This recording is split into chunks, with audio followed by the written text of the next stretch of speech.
NCP प्रमुख शरद पवार ने महाराष्ट्र के गृह मंत्री दिलीप वलसे पाटिल से कहा है कि बागी शिवसेना विधायकों के फ्लाइट से महाराष्ट्र छोड़ने को लेकर खुफिया विभाग ने क्यों सरकार को अलर्ट नहीं किया।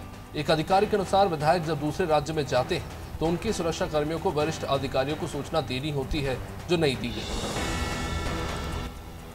शिवसेना नेता संजय राउत ने कहा है कि अगर पार्टी के बागी विधायक 24 घंटे में गुवाहाटी से मुंबई लौट आते हैं तो महाविकास अघाड़ी गठबंधन से निकलने पर पार्टी विचार कर सकती है। उन्होंने कहा कि सभी विधायक यही चाहते हैं तो हम महाविकास अघाड़ी से निकलने पर विचार करने को तैयार हैं। राउत ने कहा कि विधायक गुवाहाटी से बात न करें। महाराष्ट्र कांग्रेस ने गुरुवार को अपने विधायकों की बैठक बुलाई। गौरतलब है कि यह बैठक शिवसेना नेता संजय राउत द्वारा अपने विधायकों से 24 घंटे के भीतर वापस लौटने पर महाविकास अघाड़ी गठबंधन से निकलने पर विचार करने के बयान के बाद बुलाई गई। इस बैठक में एच.के. पाटिल, बालासाहब थोराट, नाना पटोले और अशोक चौहान के साथ वरिष्ठ कांग्रेस नेता शामिल हुए। महाराष्ट्र कांग्रेस प्रमुख नाना पटोले ने कहा कि अगर शिवसेना किसी से गठबंधन करना चाहती है तो हमें कोई समस्या नहीं है। हम बीजेपी को सत्ता से रोकने के लिए उनके साथ हैं। इससे पहले शिवसेना नेता संजय राउत ने कहा था कि अगर बागी विधायक 24 घंटे में गुवाहाटी से मुंबई लौट आते हैं तो एनडीए गठबंधन से निकलने पर शिवसेना विचार कर सकती है। महाराष्ट्र के सियासी संकट के बीच शिवसेना नेता संजय राउत ने गुरुवार को कहा कि मुख्यमंत्री उद्धव ठाकरे बहुत जल्द मुख्यमंत्री के आधिकारिक आवास वर्षा में वापस आएंगे। उन्होंने कहा कि गुवाहाटी से 21 विधायकों ने संपर्क किया है। जब वे मुंबई लौटेंगे तो हमारे साथ होंगे। बुधवार को इस्तीफे की पेशकश के बाद उद्धव ने मुख्यमंत्री आवास छोड़ दिया था।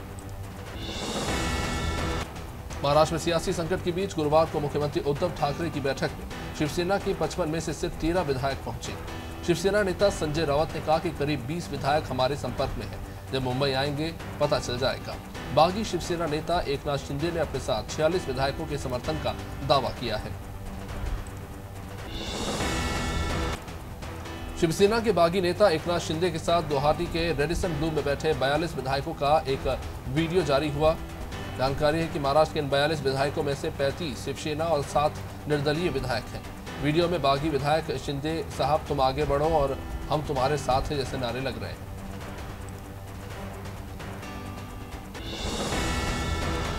महाराष्ट्र के सियासी संकट के बीच 3 अन्य शिवसेना विधायक गुरुवार को गुवाहाटी के रेडिसन ब्लू होटल पहुंचे। बागी शिवसेना नेता एकनाथ शिंदे और अन्य विधायक बुधवार को गुवाहाटी पहुंचे थे और शिंदे ने अपने साथ 46 विधायकों के समर्थन होने का दावा किया। उद्धव ठाकरे ने इस्तीफे की पेशकश के बाद बुधवार को मुख्यमंत्री आवास छोड़ दिया। कर्नाटक के मंत्री उमेश कट्टी ने कहा है कि सोशल मीडिया पर एक डिबेट चल रही है कि अगर लोकसभा चुनाव के बाद देश में 50 से अधिक राज्य हो जाएंगे या नहीं। कट्टी ने कहा कि 2024 के चुनाव के बाद प्रधानमंत्री मोदी खुद इन नए राज्यों की घोषणा करेंगे। महाराष्ट्र को 3, कर्नाटक को 2 और उत्तर प्रदेश को 4 नए राज्यों में बांटा जाएगा।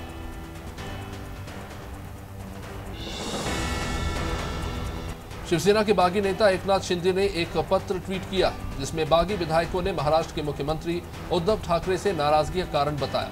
बागी विधायकों ने कहा कि 2.5 सालों से मुख्यमंत्री आवास वर्षा के दरवाजे उनके लिए बंद थे, जिससे उन्हें अपमानित महसूस हुआ। उनका दावा है कि ठाकरे ने उन्हें अयोध्या जाने से भी रोका। कांग्रेस नेता भूपेंद्र सिंह हुड्डा ने बुधवार को हरियाणा नगर निकाय चुनाव परिणामों पर कहा कि बीजेपी ने राज्य के शहरी इलाकों में भी जनाधार खो दिया है। हुड्डा ने कहा कि बीजेपी को शहरों में 26.3% वोट मिले, जबकि निर्दलीय उम्मीदवारों को 52.2% वोट मिले हैं। गौरतलब है कि इन चुनाव में बीजेपी और जेजेपी गठबंधन के 25 जबकि 19 निर्दलीय उम्मीदवार जीते। एआईएमआईएम नेता इम्तियाज जलील ने कहा है कि महाराष्ट्र के मुख्यमंत्री उद्धव ठाकरे की विनम्रता शिवसेना के बागी नेताओं के गाल पर तमाचा है। उन्होंने कहा कि मैं मुख्यमंत्री की सच्चाई की प्रशंसा करता हूं। हमारे और शिवसेना के बीच राजनीतिक और वैचारिक मतभेद हो सकते हैं, लेकिन आज उद्धव ठाकरे को सुनने के बाद मेरा उनके प्रति सम्मान बढ़ गया। विपक्ष के राष्ट्रपति पद के उम्मीदवार यशवंत सिन्हा ने बुधवार को कहा कि अगर वो राष्ट्रपति चुने जाते हैं तो वह केंद्र को राज्य सरकार के अधिकार नहीं छीनने देंगे। सिन्हा को राष्ट्रपति पद के लिए नामित करने वाली पार्टियों में कांग्रेस से लेकर टीएमसी, सपा और एनसीपी समेत तमाम अन्य दल भी शामिल है। गौरतलब है कि सिन्हा ने मंगलवार को टीएमसी से इस्तीफा दे दिया था। कांग्रेस नेता आचार्य प्रमोद कुशलम ने बुधवार को ट्वीट किया, सीएम उद्धव ठाकरे को नैतिक मूल्यों का निर्वहन करते हुए मुख्यमंत्री के पद को त्यागने में एक पल का विलंब न करने की बात उन्होंने अपने ट्विटर पर कही। उनके इस ट्वीट का जवाब देते हुए कांग्रेस प्रवक्ता जयराम रमेश ने कहा कि ना तो ये कांग्रेस पार्टी के विचार है, न ही प्रमोद कुशलम कांग्रेस के अधिकृत प्रवक्ता। बीजेपी नेता तेजिंदर पाल सिंह बग्गा ने महाराष्ट्र के मुख्यमंत्री उद्धव ठाकरे के खिलाफ मलबार हिल पुलिस स्टेशन में कोविड नियमों के उल्लंघन को लेकर ऑनलाइन शिकायत दर्ज कराई। गौरतलब है कि कांग्रेस नेता कमलनाथ ने बताया था कि उद्धव ठाकरे कोविड से संक्रमित हो गए हैं, लेकिन बाद में खबर आई कि उनकी RT-PCR रिपोर्ट नेगेटिव है। पूर्व प्रधानमंत्री और जेडीएस नेता HD देवेगौड़ा ने बुधवार को कहा कि द्रौपदी मुर्मू भारत की राष्ट्रपति बनने के लिए उपयुक्त उम्मीदवार है। हालांकि देवेगौड़ा ने इस सवाल का जवाब नहीं दिया कि उनकी पार्टी राष्ट्रपति चुनाव में मुर्मू का समर्थन करेगी भी या नहीं। गौरतलब है कि मुर्मू को बीजेपी नीत एनडीए ने राष्ट्रपति पद के लिए अपना उम्मीदवार बनाया है। हरियाणा की 28 नगर पालिका और 18 नगर परिषदों के चुनाव नतीजे बुधवार को सामने आ गए और इनमें बीजेपी और जेजेपी गठबंधन को 22 और 3 सीटें जीत में मिली हैं, जबकि आप और इंडियन नेशनल लोकदल को एक सीट की जीत हासिल हुई। वहीं निर्दलीय उम्मीदवारों ने 19 सीटें जीती हैं। बीजेपी को 10 और जेजेपी को 1 नगर परिषद में जीत मिली। राजस्थान के मुख्यमंत्री अशोक गहलोत ने बुधवार को बीजेपी को लेकर कहा कि इनकी 7 पीढ़ियां भी आ जाएंगी तो भी कांग्रेस मुक्त भारत नहीं बना पाएंगे। गहलोत ने कहा कि कहते हैं कि कांग्रेस मुक्त भारत बना देंगे, आप क्या कांग्रेस मुक्त भारत बनाओगे? ये कांग्रेस और देश की जो भावना है वो एक है, सत्ता में आए नहीं है, अलग अलग बातें हैं, उसकी अलग कारण है। महाराष्ट्र में सियासी संकट के मद्देनजर कांग्रेस द्वारा कमलनाथ को राज्य में पार्टी पर्यवेक्षक बनाए जाने पर मध्य प्रदेश के मुख्यमंत्री शिवराज सिंह चौहान ने कहा कि कांग्रेस अपनी अंतिम सांसें गिन रही है। उन्होंने कहा कि कमलनाथ महाराष्ट्र गए हैं, जो मध्य प्रदेश में अपनी ही सरकार नहीं बचा पाए वो कैसे महाराष्ट्र की सरकार बचा लेंगे।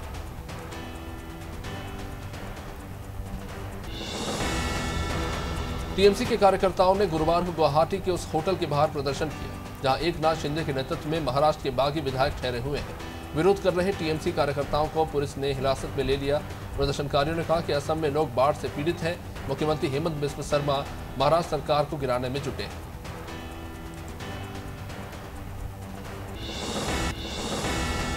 महाराष्ट्र में जारी सियासी संकट को लेकर अभिनेत्री स्वरा भास्कर ने कहा कि हम वोट देते ही क्यों हैं, इलेक्शन की जगह एक बम्पर सेल लगा दो हर 5 साल में। दरअसल कुल 288 सदस्यों वाली महाराष्ट्र विधानसभा में सत्तारूढ़ गठबंधन में शामिल शिवसेना के पास 55 विधायक और एकनाथ शिंदे के पास इसमें से 35 शिवसेना विधायकों का वीडियो सामने आया है। हरियाणा के रोहतक में विभिन्न खाप पंचायतों की बैठक के बाद धनखड़ खाप के प्रधान OP धनखड़ ने बुधवार को कहा कि सैन्य भर्ती योजना अग्निपथ का बहिष्कार किया जाएगा और इसके फॉर्म भरने वाले युवकों को भी समाज में अलग थलग कर दिया जाएगा। उन्होंने कहा कि हम बहिष्कार शब्द तो इस्तेमाल नहीं कर सकते, लेकिन ऐसे युवकों को अलग थलग मान लिया जाएगा। उत्तर प्रदेश के सोनभद्र में शादी समारोह के दौरान हर्ष फायरिंग में दूल्हे ने गलती से अपने ही दोस्त बाबूलाल यादव को गोली मार दी, जिसका वीडियो भी सामने आया है। पुलिस ने बताया कि बाबूलाल सेना में हवलदार के पद पर कार्यरत है। इसकी इलाज के दौरान मौत हो गई और अब दूल्हे को गिरफ्तार कर लिया गया।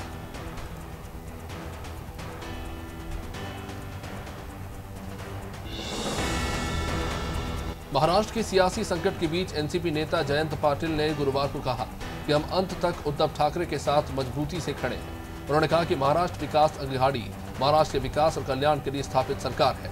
पाटिल ने कहा कि मुझे विश्वास है कि एक सच्चा शिव सैनिक ऐसा व्यवहार नहीं करेगा जो बाला साहब ठाकरे के विचारों से अलग हो। असम कांग्रेस सांसद गौरव गोगोई ने गुरुवार को कहा कि प्रधानमंत्री मोदी को महाराष्ट्र सरकार गिराने के बजाय बाढ़ प्रभावित असम का दौरा करना चाहिए। उन्होंने कहा कि अगर कोई संकट है तो वो बाढ़ का है। असम में बाढ़ है, प्रधानमंत्री को विशेष पैकेज की घोषणा करनी चाहिए, लेकिन वो महाराष्ट्र सरकार को गिराने और गुजरात चुनाव में व्यस्त है।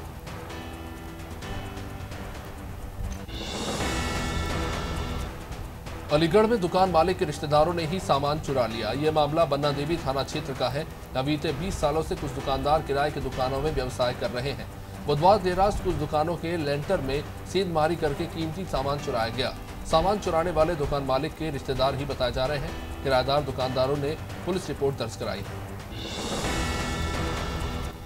अंशकालीन स्कूल सफाई कर्मियों का अनिश्चितकालीन हड़ताल अंतागढ़ के राजीव गांधी चौक के पास पिछले 7 दिनों से जारी है।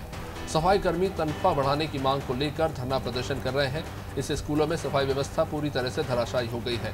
सफाई कर्मियों को हर महीने मात्र 2300 रुपए से अपना घर चलाना पड़ता है, जो कि असंभव है। भोपाल में क्राइम ब्रांच की टीम एक बदमाश को गिरफ्तार करके ले गई। साथ ही उसके पास से देशी कट्टे और कारतूस भी बरामद किए। पुलिस आरोपी को हिरासत में लेकर उससे पूछताछ कर रही है। पुलिस का कहना है कि आरोपी से पूछताछ के बाद कई अहम खुलासे हो सकते हैं।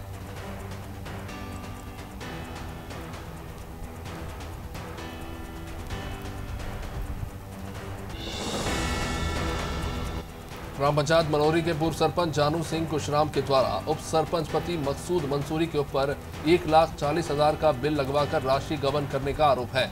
आरोप यह है कि सरपंच और सचिव ने मिलकर बिल के जरिए कुल 1,40,000 रुपए की राशि हड़प ली और निर्माण कार्य को पूरा नहीं कर रहे।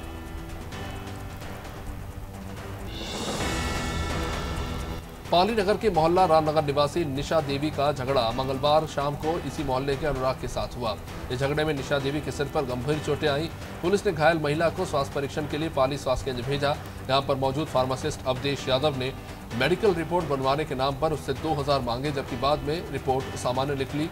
महिला ने जब रिपोर्ट सामान्य पाई तो उसको लेकर जमकर हंगामा किया। मसूरी में भाजपा कार्यकर्ताओं ने भारतीय जनसंघ के संस्थापक डॉक्टर श्यामा प्रसाद मुखर्जी की पुण्यतिथि पर महात्मा योगेश्वर शिशु मंदिर विधवा मंदिर के सभागार में कार्यक्रम आयोजित किया। इसमें मसूरी भाजपा मंडल अध्यक्ष मोहन पेटवाल के नेतृत्व में कार्यकर्ताओं ने डॉक्टर श्यामा प्रसाद मुखर्जी को माल्यार्पण कर श्रद्धांजलि दी। कानपुर में जिलाधिकारी वैशाख ने भीतर गांव के उच्च प्राथमिक विद्यालय कोरथा का निरीक्षण किया। उन्होंने कक्षा 1 से लेकर 2, 5 और 8 क्लास का निरीक्षण किया।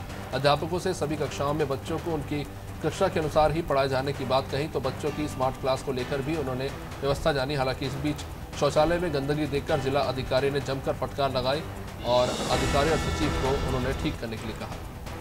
मुजफ्फरनगर में पारिवारिक विवाद के चलते पीपरी बोरबन तालाब घोटाले में बर्खास्त हुए होमगार्ड जवान सचिन वर्मा ने बुधवार को कीटनाशक दवाई पीकर आत्महत्या कर दी।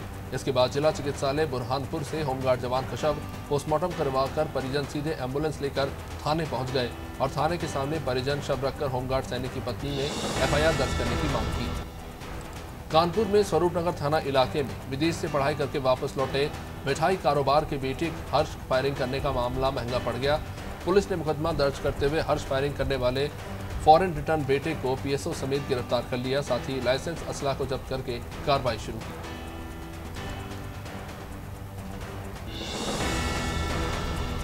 डॉक्टर श्यामा प्रसाद मुखर्जी की पुण्यतिथि को बलिदान दिवस के रूप में टीकमगढ़ में मनाया गया। भारतीय जनता पार्टी कार्यालय में डॉक्टर श्यामा प्रसाद मुखर्जी का बलिदान दिवस कार्यक्रम हुआ। इसकी अध्यक्षता भाजपा जिलाध्यक्ष अमित नूना ने की। नूना ने कहा कि देश के सच्चे सपूत मुखर्जी ने जो कश्मीर के लिए बलिदान दिया उसे कभी भुलाया नहीं जा सकता। लखनऊ में उत्तर प्रदेश का पहला ट्रांसजेंडर सेल शुरू हुआ। लखनऊ पुलिस की अच्छी पहल। ट्रांसजेंडर्स और महिलाओं को अब पुलिस के पास जाते हुए हिचकिचाना नहीं पड़ेगा। खासतौर पर ट्रांसजेंडर्स की हिचकिचाहट भी दूर होगी। ट्रांसजेंडर की समस्या का हल भी यहां पर आसानी से होगा। पुलिस सहायता केंद्र का लोकार्पण पुलिस उपायुक्त पश्चिमी सोमन वर्मा और अपर पुलिस उपायुक्त पश्चिमी चिरंजीवी नाथ सिन्हा द्वारा किया गया। कन्नौज में भट्टा मालिक ने मजदूरों से काम कराने के बाद मजदूरी दिए बिना ही उन्हें भगा दिया। मजदूरों ने बकाया की 6 लाख रुपए मजदूरी दिलाए जाने की मांग को लेकर कलेक्ट्रेट में प्रदर्शन किया। साथ ही मजदूरों ने मालिक पर मारपीट करने का भी आरोप लगाया। मौके पर पहुंचे एसडीएम सदर ने भट्टा मालिक से फोन पर बकाया मजदूरी देने के निर्देश दिए। कानपुर के महाराजपुर क्षेत्र की हनिया गांव में मदारपुर मैक्रोनी खाने से 2 सगे भाइयों की हालत बिगड़ गई। जब तक परिजन अस्पताल लेकर दोनों को पहुंचे तब तक एक युवक मोहित यादव की मौत हो गई, जबकि दूसरे युवक रोहित की हालत काफी गंभीर है। मृत युवक टेनरी में काम करते थे, जिन्होंने खेत में मैक्रोनी बनाकर खाई थी। उन्नाव में शुक्रवार को होने वाले जुम्मे की नमाज से पहले उन्नाव में आईजी लक्ष्मी सिंह पहुंचे और जिलाधिकारी उन्नाव और पुलिस अधीक्षक भारी पुलिस बल के साथ मुख्य मार्गों पर पैदल मार्च करते हुए इलाकों का निरीक्षण किया।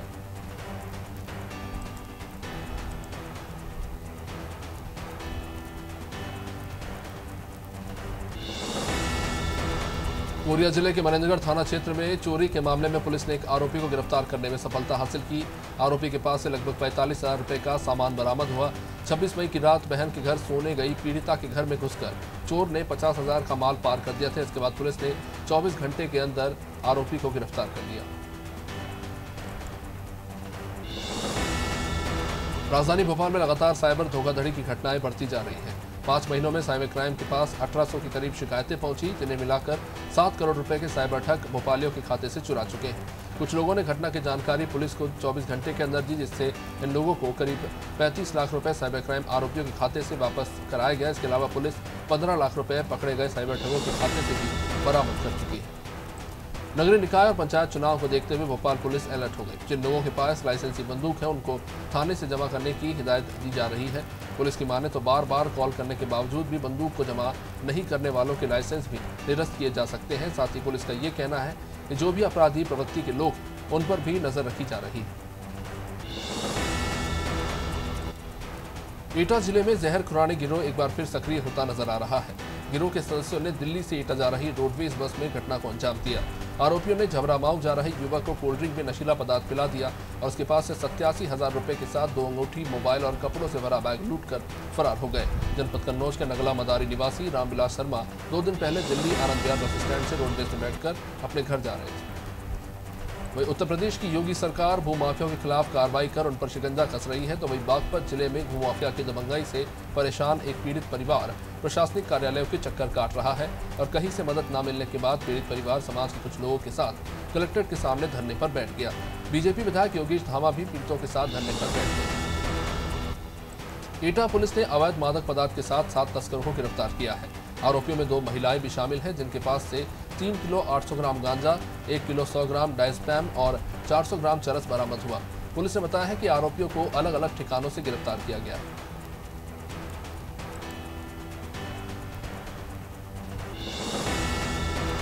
कृषि मंत्री कमल पटेल ने अपने गृह जिले हरदा में जनता के लिए अभियान चलाया, जिसमें गरीब, बुजुर्ग और जरूरतमंद लोगों का मुफ्त इलाज किया जा रहा है। अभियान के जरिए कैंसर और दिल की गंभीर बीमारियों का इलाज इंदौर, भोपाल, दिल्ली और मुंबई जैसे बड़े शहरों के अस्पतालों में लोगों को मिल रहा है। इनमें से एक मामला मासूम बच्चे मोक्ष का है। जन्म से ही मोक्ष के पैर पीछे की ओर मुड़े थे। मंत्री पटेल के सामने जब ये मामला आया तो उन्होंने उसके इलाज की व्यवस्था कराई। कानपुर सिख दंगे में बनी एसआईटी ने 1984 में तत्कालीन प्रधानमंत्री इंदिरा गांधी की हत्या के बाद सिखों के ऊपर हुए अत्याचार और नरसंहार के मामले में 5 आरोपियों को गिरफ्तार किया। एसआईटी ने किदवई नगर थाना क्षेत्र में छापेमारी के दौरान आरोपियों को गिरफ्तार कर लिया। निराला नगर हत्याकांड में एसआईटी ने 15 जून को 4 और 21 जून को 2 आरोपियों को गिरफ्तार किया। उज्जैन के उन्हेल में आचार संहिता के उल्लंघन का मामला सामने आया है, जहां नगर पंचायत परिषद बोर्ड के जरिए प्रचार प्रसार किया जा रहा है। आचार संहिता लागू होने के बाद इस तरह से प्रचार प्रशासनिक अधिकारियों की भूमिका पर भी सवाल खड़े करता है। देखने वाली बात है कि आला अधिकारी इस पर क्या कार्रवाई करते हैं।